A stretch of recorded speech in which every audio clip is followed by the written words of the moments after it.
welcome to all of you. It is wonderful to have you here. We have another episode of Oral Pathology 360. I'm Dr. Mandana Donahue, your host here. We as dentists have been blessed with having the care of teeth. While they are so totally repairable in life, they are also amazingly indestructible in the afterlife. But that makes teeth, and as the caretakers, us, being able to identify victims or individuals in a postmortem situation. This is a duty that really requires as much care, empathy, and expertise as it is of taking care of teeth while the person is alive. Forensic dentistry is one of our younger sciences. However, it is equally important, and this is the fourth lecture we have on forensic on the channel. And to make it easy for you to find the rest of them, I've put them into one playlist. So if you just put forensic dentistry, you will find them. After some introductory topics that we had earlier, today we are going to delve deeper and look at the process of identification with Dr. Samarika. Now, Dr. Samarika Dahal is the head of department at Institute of Medicine, Nepal, and an adjunct faculty at MCOT, Mangalore. She has expertise in mass fatality management and disaster risk reduction and identification of victims. With this expertise, she is a member of the disaster victim identification team in Nepal and also a team of Interpol dental disaster victim identification. And with that, I am going to say thank you for being with us. And let me just remove this. Hi, Samarika. Welcome. It is really wonderful to have you with us. Thank you, ma'am. Thank you. Thank you so much for inviting me and letting me share my work and the kind of things that I do here in Nepal. Yes, we're all waiting. So I'm going to get off the screen and let you start. Here is your presentation. Yes, ma'am. And I'm all. Okay. Good morning, everyone. I am Dr. Samarika Dahal. I studied in MCOT's Mangalore, and I was in 3 years in Mangalore, where I began my interest in forensic odontology started. And now I'm an adjunct faculty in MCOT's Mangalore, and I practice oral pathology and forensic dentistry in Institute of Medicine, Maharajunj, Kathmandu, Nepal.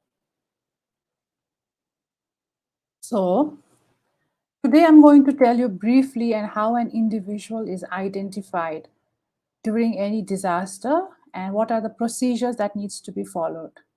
So disaster victim identification is the term given to procedures used to identify deceased victims. So there are various kinds of disasters, man-made and natural. Natural being earthquake that we had recently in Nepal and tsunami, flood, whereas man-made disasters are techno-industrial disasters such as bombing, air crashes, fire in the factory, and things that humans have made, but they have become the cause of disaster.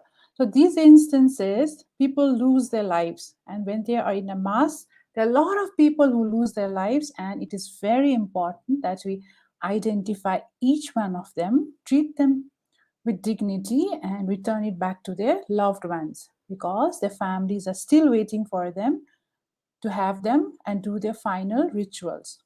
Without that, the families will never have closure and will never be at peace. So, what are the different phases of DVI? The first one, scene. The phase 2 is postmortem, phase 3, antemortem, and then reconciliation.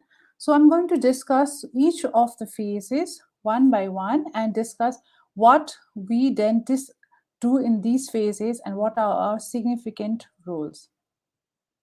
Okay, the first one, scene. Scene is a place where none of us are allowed to go. Even I've never been to a scene. Second is postmortem examination. That is the mortuary, where we all wear our scrubs and go and examine the dead bodies. Then we have antemortem, the most difficult part for me, where we interview, we invite the families and we ask them questions. We take the interviews. We ask them about the intimate details. We ask them everything about the disease, which will help us to identify an individual. And reconciliation is the phase where we're going to compile all the data we've collected so far and come to a decision whether we have identified an individual or not. So this reconciliation, I always give example as similar to playing a bingo. I have number 36 in my paper in bingo, and when the number 36 comes, I say bingo, and there's an exact match. For example, there were three people who were in a room and there was a fire, and all the three people were dead, but one of them apparently had midline diastema where the other two didn't have, so being a closed disaster, so that could be one point of agreement to identify an individual. We've identified people based on, sometimes it has been root stump, sometimes it's been diastema, sometimes it's been a cracked tooth. There are various points of agreement that we have used and have come to a collaborative decision that we've identified an individual. So each and everything that is in the oral cavity is going to be turn out to be valuable during a disaster. So what are the preparation needed before DVI, disaster victim identification? Okay, let me give you an example. During US Bangla air crash, I was in the Ministry of Home Affairs. We were all in a meeting discussing about the protocol that we were going to develop on mass disaster and management of the dead. And during that time, there was a plane crash in Trivandrum International Airport, TIA. Now, we were unaware of the situation. We finished the meeting, left for home. The moment I reached home, I got to know there's an air crash.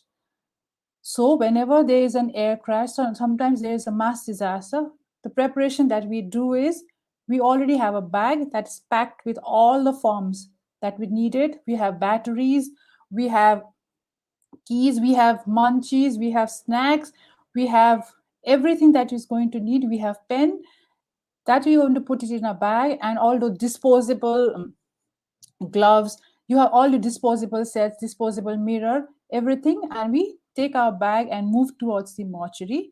At the same time, we also plan that who is going to look after my child in my absence, because I know that next few days I'm not going to be there, I'm unavailable. So few things that we really need to consider is that our work is our priority, but our family is so we always find people and organize things at home, because in our absence, when we are not there, there's somebody who's going to look after our home and our children. Okay, the first scene is this. The first phase is the scene. Okay, the scene is the place where the incident has happened. So it could be, like I mentioned, US Bangla air crash. It was the Trivandrum International Airport. There was another air crash in a Manora River that was 3 minutes away from the airport. That is the scene where disaster had happened. So any place where an incident happens is the scene. So this is the place of Hurricane Katrina, USA, 2005. This is Thai tsunami. Thai tsunami, it was very, very difficult for people to identify. It took them almost 1 year to identify each one of them and hand over the body. And this is our US Bangla air crash. This is in the airport, Trivandrum International Airport, Nepal. If you see this, look at the condition of the dead bodies, look at people around. So this was a major drawback, that they should have isolated this area, not allowed. See, the locals are standing, people are looking around. They were, everybody in Kathmandu, I should say, if I were to say, everybody who was around, everybody went to the scene and they were looking at what were people doing. That is such a wrong thing to do. And we, as a forensic odontologist, our work during this scene is to go and find the belonging, help the police pack the body bags properly. And sometimes when you find teeth, remains of a teeth or charred remains, we also ask them to collect it. It's been more than 10 years that I've been practicing this, practicing as a forensic odontologist, but I've never been to a scene, and they're very hard. Hardly people go to the scene. There are very less people. It's usually the anthropologist who go to the scene, but in context to our countries, it's the police who has the first hand experience of going to the scene. So what do they do in the scene? They pack the body bags, they pack the bodies in the body bag, label them, and transfer it to the mortuary. And this is another photograph from the air crash in the Calicut. Same thing, anybody and everybody were in the scene. Had there been a leakage of oil from the plane, this would have, the entire thing would have blown off, and it would have been another incident of mass casualty, including the people who are already dead in the flight. So, like I mentioned before, what they do is all the bodies are packed in a body bag and transferred in a van to the mortuary. Remember, we never use an ambulance to carry the dead bodies. Ambulance is for living people, and for dead bodies we need to have a special vehicle. If you don't have anything, even you can use a lorry covered by all around, covered all around by a cloth, and transfer the bodies. But there are two things you cannot do. First, put one body on over the another. That we cannot do, because we need to respect each and everyone and and follow the protocol of dignified management of the dead. Remember, if a family member sees the loved one being treated like that, you can imagine they're never going to have closure, and it's going to be very difficult for any one of us to see our loved ones being treated. So we always treat them with dignity, and we transfer them to the mortuary provided they are well covered. So this is how it looks like in a mortuary. You can see people around. There are a lot of people. So you can see that bodies are being lined up, and then you make stations. And each one of us who work in the mortuary are assigned a work, and we only do things that we are asked to do. Just because I have an expertise of 10 years, that doesn't mean I go around looking for things, doing things that I'm not supposed to do. For me, as an odontologist, my only work is to examine the teeth, provided when they ask me to step in, I do my work, and when I finish my work and go back and take my seat. Here we remember it's a there. Please remember there are 40, 50 people who's working in a team. If everybody start doing things that they want to do, it's going to be a major disaster there itself. So we do not do things we are not asked to do. Only do things which has been already in the protocol, and do only our duty. And we're not bothered what DNA is doing, what external examination is doing, what PM examination people are doing. We are not bothered. We only do our teeth examination and go back. Sometimes during a major disaster, for example, in Delhi, the NDMA, National Disaster Management Authority, is preparing for development of a temporary mortuary in case of a major disaster here in India. I think the file is still in ministry, but then they are in the process of making a temporary mortuary. So temporary mortuary is nothing but a small mortuary that you've made it because your mortuary cannot accommodate all the dead bodies that has been of all the dead bodies that is present in the scene. So you need to have to place it somewhere. If you remember, in London bomb blast also, they used a huge stadium, covered it from all the places, and made a temporary mortuary. Similarly, in Thai tsunami, they made a temporary mortuary like this. So if I remember, when there is a disaster and death of so many people, it takes time to identify them. You cannot keep them under the tent because it's going to decompose. So what do you use? So what do we use? We use the ice cream, the big tanks, all these things that we use to transfer this cold storage areas, we use that. So if you see this is just another tank that has been used where you can store your body. It will keep them cool, and at the same time you keep them, and you at the same time you start your process. So this is a Interpol training that we did here in Nepal. Here you can see that in case of anything, you need to develop a temporary mortuary. We can just put a tent, here you can see tables. We just put 2 tables, and we're going to do a PM examination here, provided you have a storage area somewhere else. you do your PM examination, and it could be a simple table. You just put plastic bags on top of it and tied it properly and did the examination on the table. And something so simple as this should also be taken care of, that how are you going to maintain the sterilization, what is the protocol when people come inside your tent, and what is the protocol when people leave your tent. That should also be discussed, that you do not want to contaminate the entire area. So there are special forms that has been developed by Interpol, though it has been accepted widely by around the world and many people use it. So you could also use these Interpol forms. We use Interpol forms here in Nepal. This, according to the Interpol guidelines, there's a certain guideline that you need to follow. If you go to the Interpol site and you see, there you have a small booklet area. You can read them and you will be able to understand the entire process. Remember, this lecture is a small miniature form as how do we actually do it, but you need to go through the protocol by logging into Disaster Victim Identification Guideline Interpol. So here we can see that there are various annexures and there are various forms that is already present in various languages. You can have it in various languages and you can download it. So we also should know that PM forms are always pink in color. Yellow forms are antemortem forms are always yellow in color. Now, initially I used to think, why is it yellow and pink? How does it even make a difference? Because just a paper, I'm just going to fill in the details. But then the more I started, the more and more work we've done over the years, and more and more work that you do, I've realized that if it's white paper, that white paper is going to be on your table all over. And eventually, after a period of time, you will not be able to differentiate which is the antemortem form, which is the postmortem form.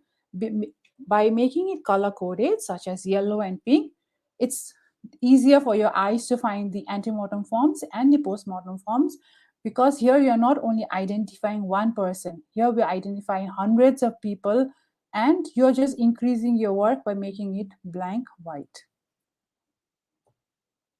Then comes the postmortem examination. I am mostly associated with postmortem examination. I find it easier to do postmortem examination than the antemortem examination, family interview. I'll come back to it. So postmortem examination is the examination that we do it in the mortuary. Whenever the disaster occurs, from the scene, what they do is take the bodies and put them in a body bags, label it and transfer it to the mortuary. And when it comes to the mortuary, our job starts.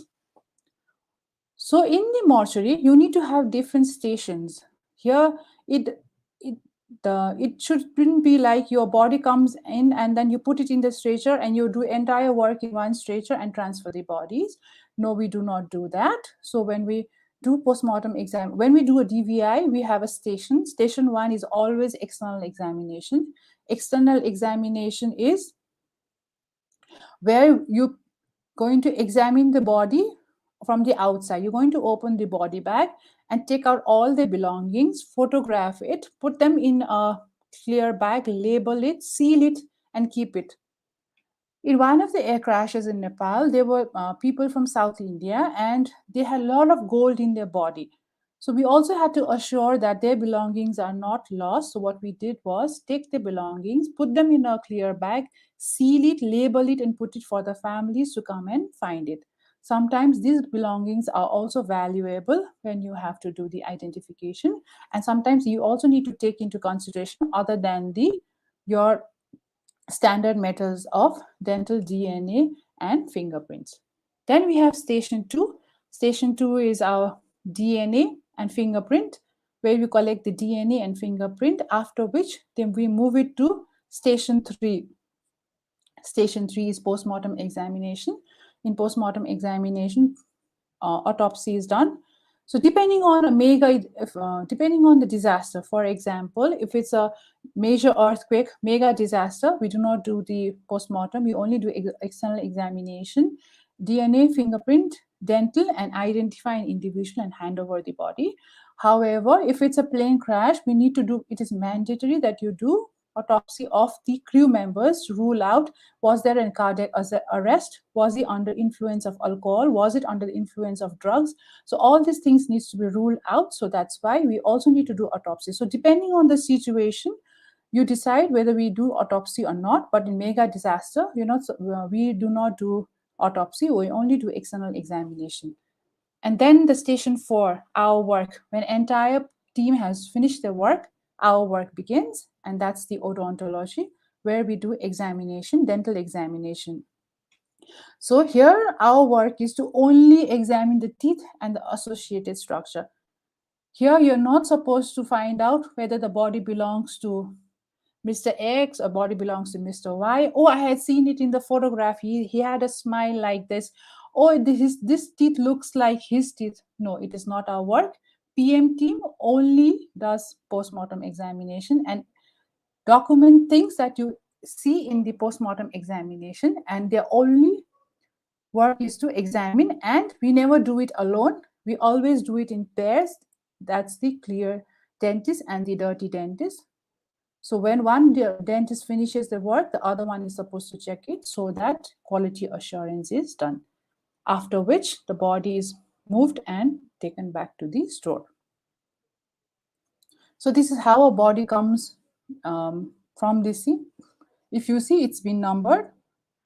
Interpol also has protocol that you need to follow, and where it has been numbered, so you can follow the number. You can make your own numbers depending upon your convenience and depending on the availability. You can take any numbers, provided you're not going to repeat it any numbers in any of the operation. For example, 50 years down the line, if I want to check G1 1003C, I should know that it belonged to one of the air crashes and is not mixed with any other disaster.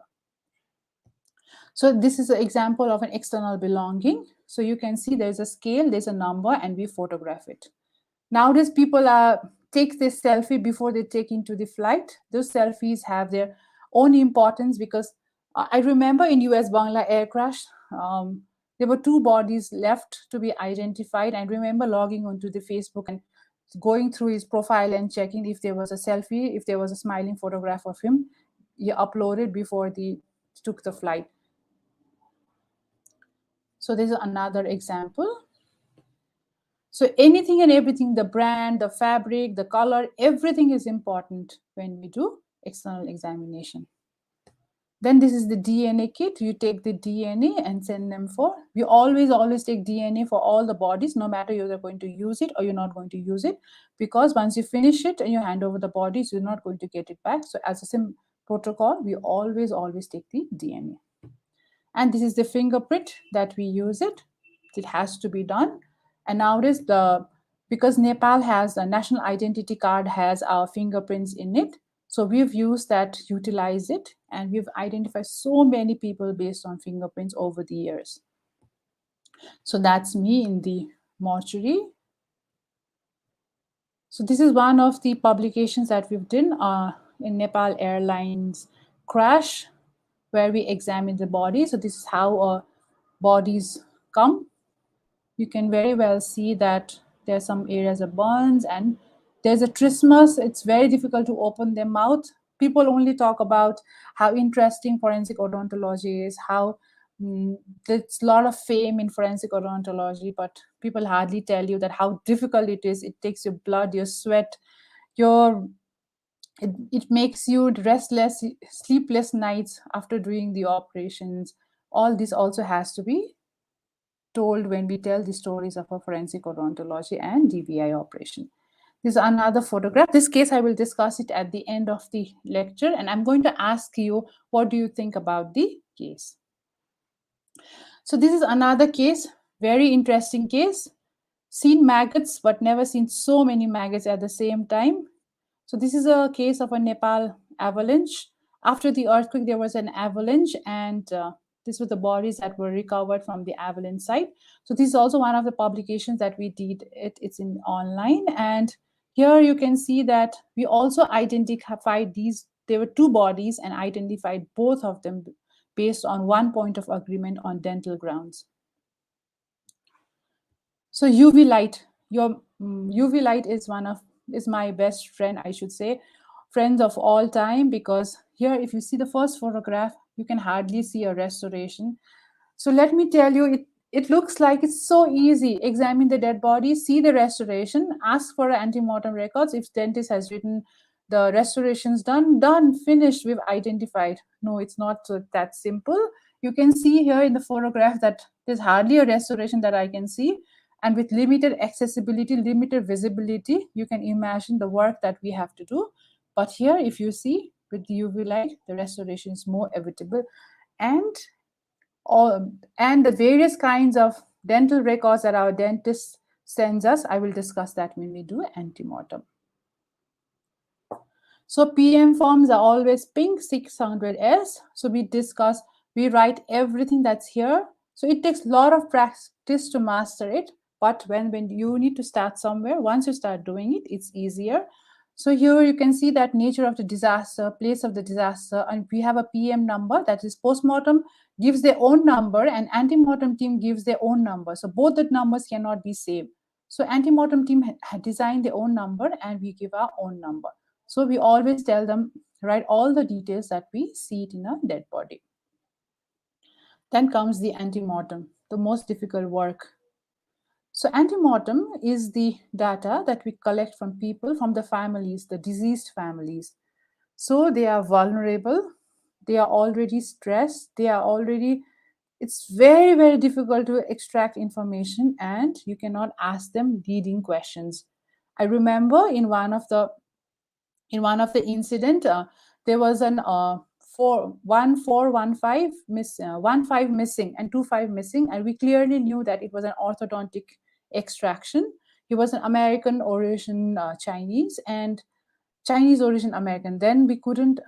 I wanted to ask, but we are not supposed to ask that. Did your son undergo orthodontic treatment? After 2 hours of family interview, after asking them questions, showing them what orthodontic treatment, showing them so many things, that there are various modalities of treatment. Did your son ever undergo any treatment? Finally, they told that he had that wire in his teeth because it was crooked. So sometimes you need to extract information, and something so small as orthodontic treatment could help us identify an individual. But the work and the people who choose to do this work should have a very strong heart and very strong mind. But at the same time, we should make sure that you know where to stop. You do not want to impose things just because you want to identify. We should learn when to stop. That is the most important thing that we should learn and teach each other in forensic odontology, that learn to stop when you know that things are not going in the right direction. So this is one of the cases. So this is how an antemortem record comes, like the X-rays. It could be a cast, and all the details that we form, now we transcribe it into yellow forms like this. And all the details that we form is in yellow form. Remember, we did the same with the PM form. During reconciliation, we're going to discuss the findings of one another and discuss and identify an individual. So this is an antemortem area. This is how families come in. So we give them forms. It may look like that you have a form and they just have to fill it in. No, it's not that easy. They are already so disturbed. They've lost their loved ones, and it is natural for them to be confused about things. So you need to give them time, and people who have a lot of patience should do these antemortem interviews and be with the families to extract things, but at the same time, do not impose things. So this is a picture from a crash from the Calicut. Crash, you can very well see the state of the families. And for us to people in DVI operation usually have a tent outside for the families when they come in, and we need to give them a placing, arrange for seating, arrange for water, because they need to sit down somewhere, take rest, and have some water, because they are in misery and things are going to be very difficult for them. This is another photo from the air crash from the Calicut. You can see that people are waiting outside. Now comes the reconciliation. Reconciliation is one of the most difficult things to do, because all the work that you've done for entire 5 days, 9 days, Now this is the test time for you to know that whether you did it correct or not. There are times when you reconciliation there is a bias, or sometimes you think that there's a information that is missed. I remember going back to the mortuary after finishing the postmortem examination during reconciliation, because we were not sure, because all the findings were matching and there was a one point which did not agree, so we had to go back and open the body and check whether we missed it, or it was, or it's an exclusion and not an establishment. So reconciliation, when you do reconciliation, either you establish an identity or you exclude it, or it could be a possible match or a probable match. So evidence may be accepted based upon one or more combination of odontology, pathology, anthropology, DNA, and circumstantial evidence. But the primary identifiers are always odontology, DNA, and fingerprint. So this is one of the air crashes, Ethiopian airline crash, where I also had the opportunity to work during the Ethiopian airline crash. So here you can see that so many people lost their lives, and it took them almost a year to identify all of them. But there were so many body parts which were left behind. So what they decided to do, that do mass burial at the same time they did rituals according to all the religions of the people who were involved in the crash, so that the families are at peace and they can bid the final goodbye. So then we have comparison report as well, where you can fill in the details and hand it over to the team. You might be thinking, why do you even need to fill this phase? We are there, they are there, and we're going to finish the work. No, it's not like that. During Thai tsunami, people took turns. In every 3 weeks, the odontologists were replaced. So I am here for assigned a work, and I'm here for 3 weeks. I will finish my work and go. Then somebody else and come over and take my duty. So they should know that where did I stop and from where they can start the work. So that is how you always make your protocol, and you always follow this protocol because it's easier for people who work in a team. So there are various forms that are available.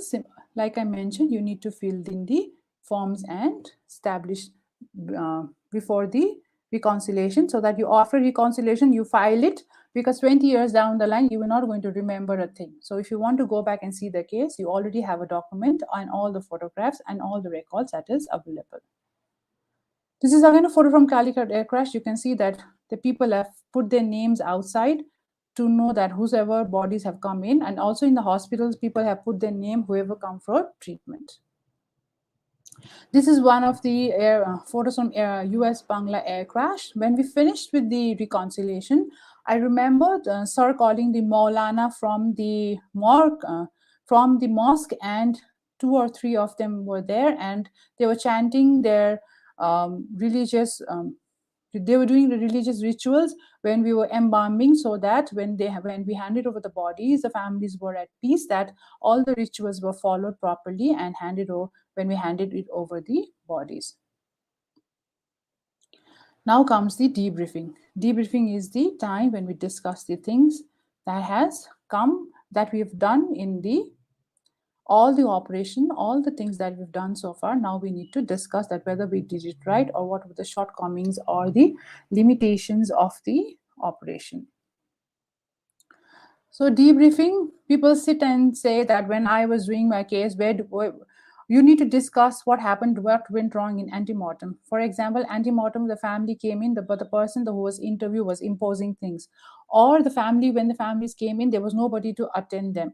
So there are various problems that come along when we do the operation, and everything has to be discussed over the reconciliation, because next time when you do the operation, you do not want the same thing to happen, and you do not want people to discuss over the same thing. It's been 10 years when we're doing the operation. I remember doing my first case where everything was haphazard. We did not have a system, but now 10 years down the line, now we have a system, we have a protocol, and we've corrected our mistakes over the years, and now we are much more professional than how we used to be. Then reconciliation, after the reconciliation, people have identified we need to go to the media and discuss. It's very important that you come to the media and discuss. For example, I remember when we're doing one of the air crashes, they said that people in Nepal are unable to identify the bodies. So they took the entire 19 bodies to US for identification. So there are fake news that circulate. Media only want to jump over you and to publish news that you do not want, which is not true. That's why we always work with media, not against it. So we utilize our media and give them press briefing and tell them what were the means of identification and who were the people who were identified. This is a photograph from US Bangla air crash where Sir went out to the media and told them the basis of identification, how many people from Bangladesh were identified, how many people from Nepal were identified. So this is another press briefing from the Calicut crash. And this is how it is here in Nepal during any of this is from US Bangla air crash. This is how people come in, and when we finish our work and go out of the mortuary, people ask you, are you the doctor, are you the doctor, have you identified how many people are there?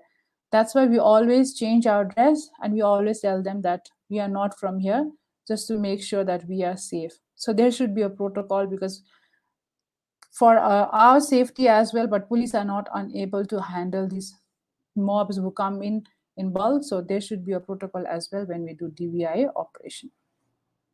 So let's quickly see two cases and discuss. You can write your thoughts in the comments and we can discuss it after this lecture during the discussion phase. So a man was driving home after work. Suddenly he met with an accident leading to a fire in the car. By the time the police arrived, the body was completely charred. The identity of an individual couldn't be confirmed by visual recognition. During postmortem examination, there was no evidence of personal belonging and identity.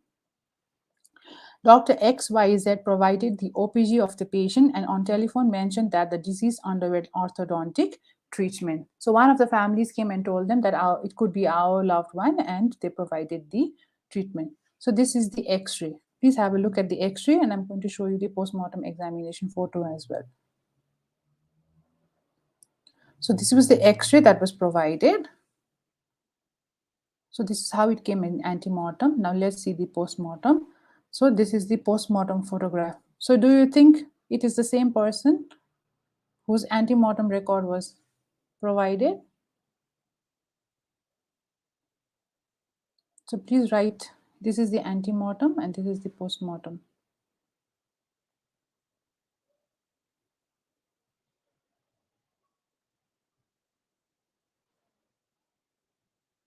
Okay, we'll discuss it when we finish with the lecture and come back to it again. Then we have second case that I've already shown you. There were two children on board that day in Nepal Airlines crash. One was an individual who was a toddler, and there was another child who was a little bit older. So looking at these two cases, you need to tell me 003 and 013, what could be their approximate age? So remember, one child was less than 6 years of old, and another child was 8 to 11 years who lost their lives in the air crash. Now you need to tell me, looking at the body 003 and 013, that whether both photographs belong to the same person or not. So one more photograph of 013. So this finishes the presentation. Physical evidence cannot be intimidated. It does not forget. It sits there, waits to be detected, preserved, evaluated, and explained. Thank you. I'm so sorry. I couldn't show you more photographs because of the medical legal consequences, the medical legal liability, that because this is going to be in the web. But I've shared you the photographs that have already been published. So we'll discuss more in the discussion phase. Thank you. Thank you, Dr. Samarika. That was indeed a very, very interesting and very informative. I frankly have to say, I don't think I've ever listened this intently to any forensic talk so far. This was really very informative. Thank you so much for Thank you, sharing all ma'am. that with us. Thank you, ma'am. Most welcome, actually. It was really nice. I should remember to thank Dr. Aman Chaudhary for introducing you to me. Yes. Okay, so let's see. Does anybody have any comments on those two cases? Can you please share your thoughts of what you think those two were? So we'll give them a few minutes. You want to go back to that case one and ask that first one that you shared and ask them the question again. Yes, ma'am. I'll share the slide again. Yeah. Yes, ma'am.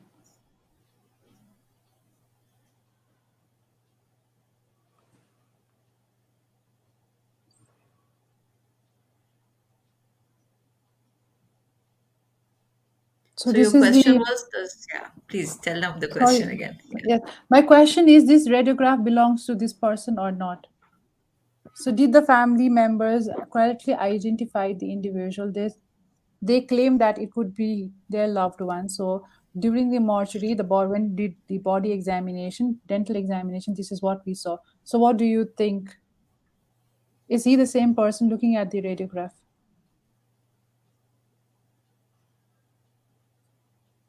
So this is how the cases come. People send us bulks of antemortem records in various languages, various forms, and clearly we do not mention. We all in a rush, so we do not mention the kind of restorations we've done. We do not mention the type of restoration and type of material that we've used, the type of core. So it's very difficult. So Dr. Nasir says it's no because there's missing molar.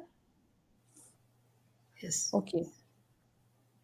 So yes, so if you see here, the third molar here is impacted.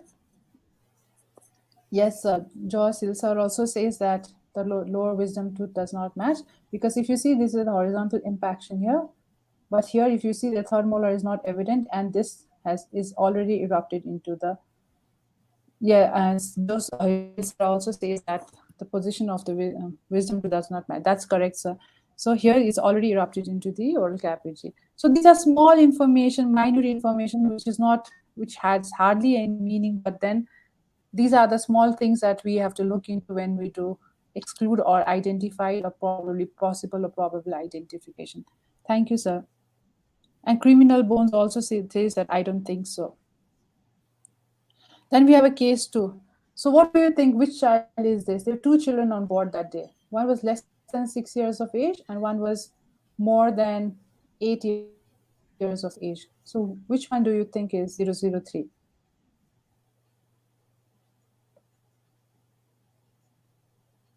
So we've moved on to case number 2, 003. So what do you think? How old is 003? There were only two children. It was a close disaster. Remember, when we do this matching, we should also take into consideration open disaster or closed disaster. Open disaster means it could be anybody, but closed disaster, you already know that there was a flight, there were 10 people on board. Out of them, there were two children, and one was less than 6, one was 8. So it's easier and it's more scientific for you when you take things into consideration. So here, looking at the dentation, it is quite evident that he is. Yes, the criminal bone says 003 is likely to be toddler. So this one was less than 6 years of age.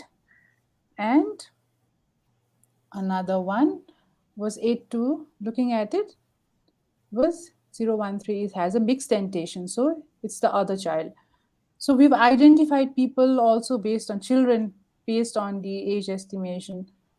So each operation is different, each individual is different, each case is different, and the challenges that we encounter in each operation is different. There's a article that is published in Success and Limitation of Nepal Earthquake, which is published in Forensic Science Research 2 days ago, where I've discussed about all the limitations that we face as a forensic odontologist. So if you have time, please go through the article. Probably it could be helpful for you when you do DVI operation or do a human identification under similar scenario with limited instruments, equipment, visibility, and manpower. Yes, criminal bone says the child has permanent incisor which correlates to the age of 8 years. So it's 8 to 11 years, 013. And the other one is we see that it is less than 6 years of age. Thank you. So there are two examples. So there are a lot of cases that we've done over the years. So probably I would be more than happy to share in different form, but I'm so sorry. This is all I could give today. Thank you. Yes. So So any anyone question? else has any other questions? Well, actually, there were some questions to begin with. There was a comment and then there was a question also. So Dr. Nasser has said this is superb science, great presentation with DNA and RNA. So, surviving fixation of formaldehyde. He's wondering what happens with the soft tissue. Soft So, tissue, sorry, ma'am. yeah, please. Soft tissue is gone. We are dealing, sometimes it's there, sometimes it's not there. Most of the cases that we've done, the body is badly charred. There are times where we are not able to identify whether it's male or female because they've been charred. So soft tissue, yes, if the people, if the body is intact, something so simple as frenulum, the attachment of frenulum, whether it's gingival, mucosal, small things like this also is considered developmental anomaly of teeth, whether labally inclined teeth, midline diastema, all these things can be considered depending on the type of disaster that you're involved and the kind of body that you've received. So, Thank you, overall, Dr. soft Nasir. tissue, of course, has very limited role to play. It's more hard tissues. Yes, ma'am, because we do not, it's not saved during any disaster. They're more liable to be damaged, like unlike the hard tissue that remains in their body. That's And Joe Silsa says it's important that the police is well trained in finding loose dental elements and body remains on disaster scene. Yes, the police needs to be trained. I remember we did so many sessions of Department of Forensic Medicine for a Maharajunj Medical Campus. They did so many sessions in for the police for the extraction of these all these elements. But on the actual day of disaster, people who were assigned to do those jobs were none of them. So it was a new people who were recruited and sent. So there also has to be system that somebody coordinates and tell them that this is your work to do. Yes, sir. Hopefully we'll be able to achieve that in over the years. And sir says these elements are vital. oops. Sorry. Yes, ma'am. I've Not read it, ma'am. uh, Thank you, ma'am. you read it, no? Okay, it was Yes, a ma'am. continuation of the previous remark, yeah. Yes, ma'am. So you have this from Dr. Akan Badu. He's saying thank you for the wonderful session.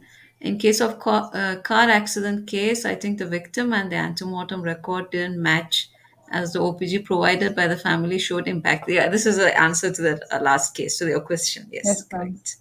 Absolutely. And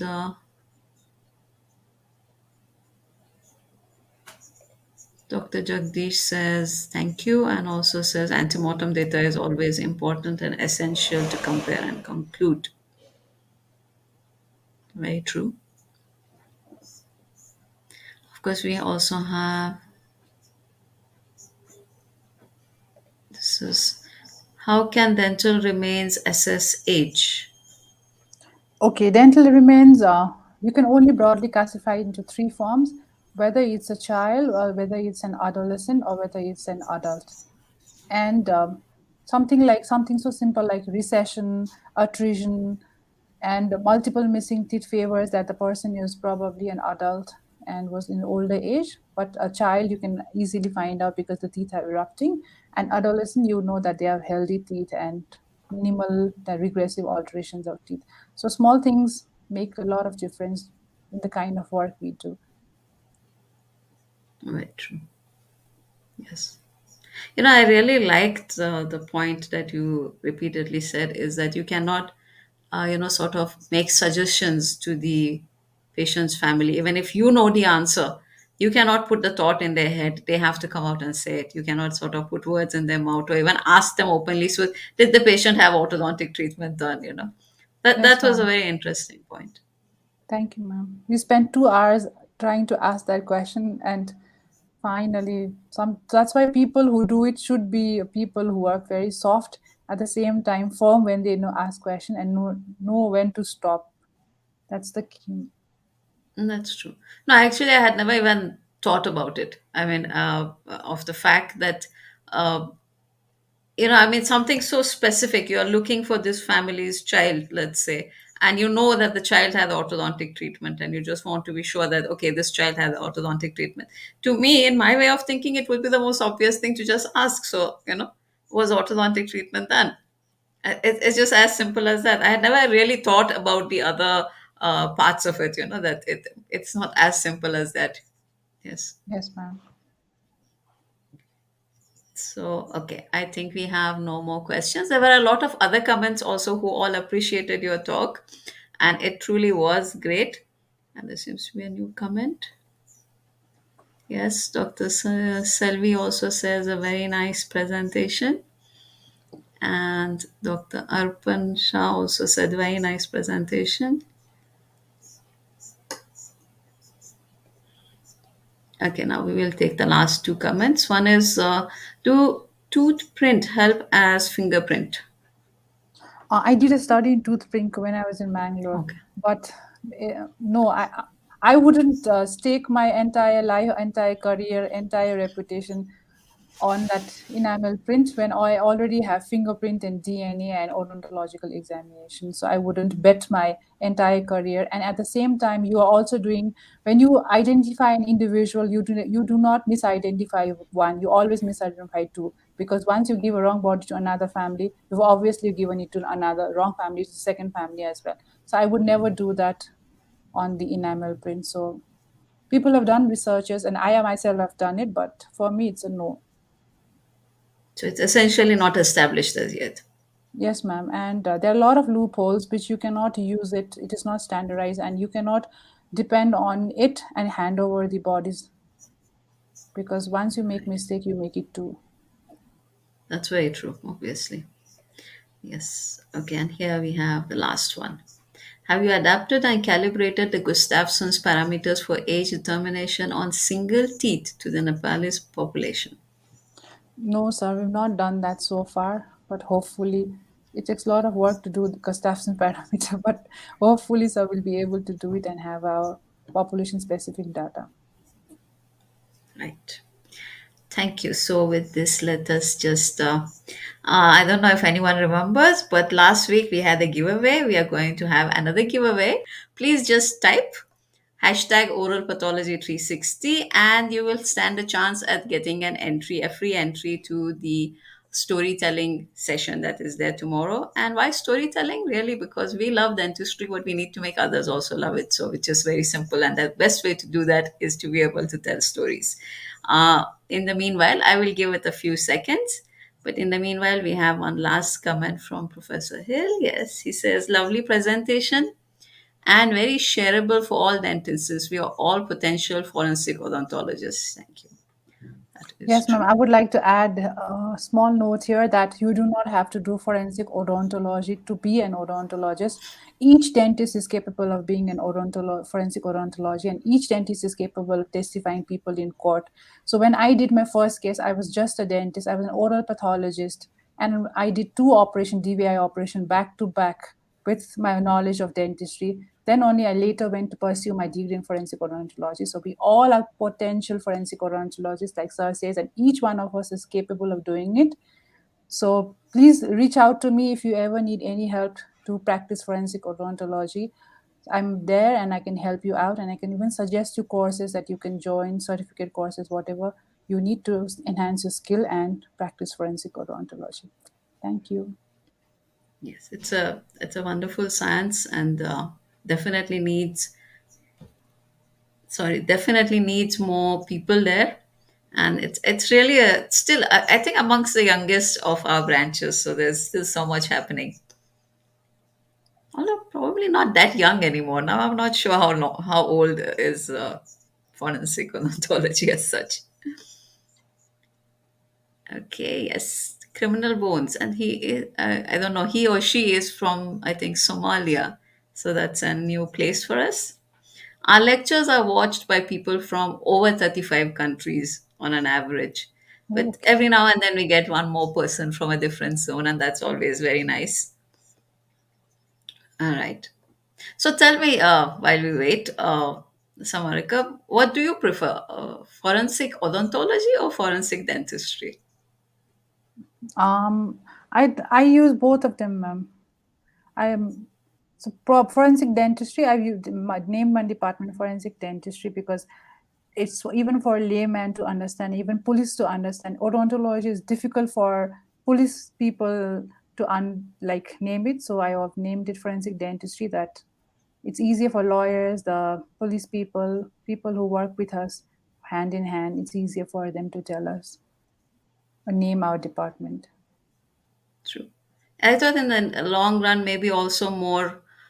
inclusive, because at some point we may get better results where the soft tissue is existing to use, the palatal rugae or the lip prints. Of course, those are not really for post-mortem identification as much as it is for otherwise identification or like criminal association as such. But it's sort of a little more inclusive, I feel, somehow. Yes, ma'am. Ma'am, palatal rugae is one of the most researched, in I think research topic in India. But there's one thing I would like to say, that people who like me who work in the mortuary, I know how difficult it is when Riga comes in. I can hardly access the teeth.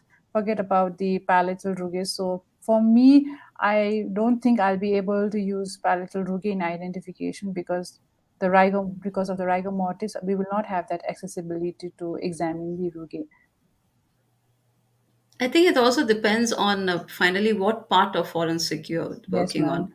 If Yes, you're ma'am. doing the post-mortem identification is very different from when you are doing, say, assaults and Yes, ma'am. injuries and Yes, yes, ma'am. True, ma'am. If it's a child abuse, we need to examine the frenulum and the palate and the pharynx. So it depends on what are we doing it. yeah. I guess very soon you will have a breakup there, and you will have specializations within forensic odontology Yes, too, ma'am. I or think so. forensic dentistry. Yeah, it's going to be inevitable. As the science grows, you will always need more and more specialization. Yes, Okay, I ma'am. think we have waited long enough, and let's run the tool and see. Okay.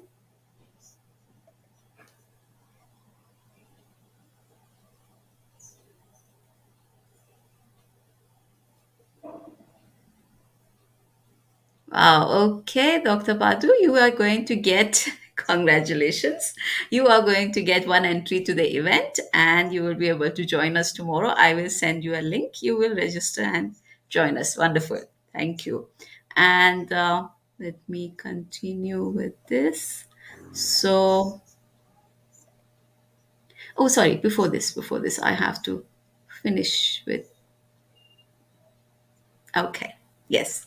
Here's your certificate with gratitude and thank you so much. Everybody thoroughly enjoyed, and it was great. Thank you so much. Thank you, ma'am. Thank you, everyone, for patient hearing and letting me share my work. Thank you.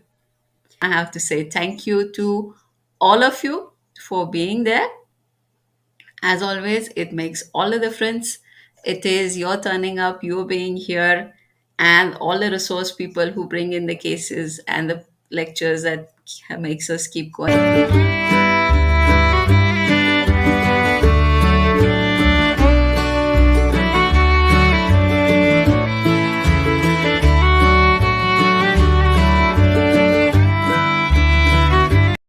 Bye bye, everyone. See you all.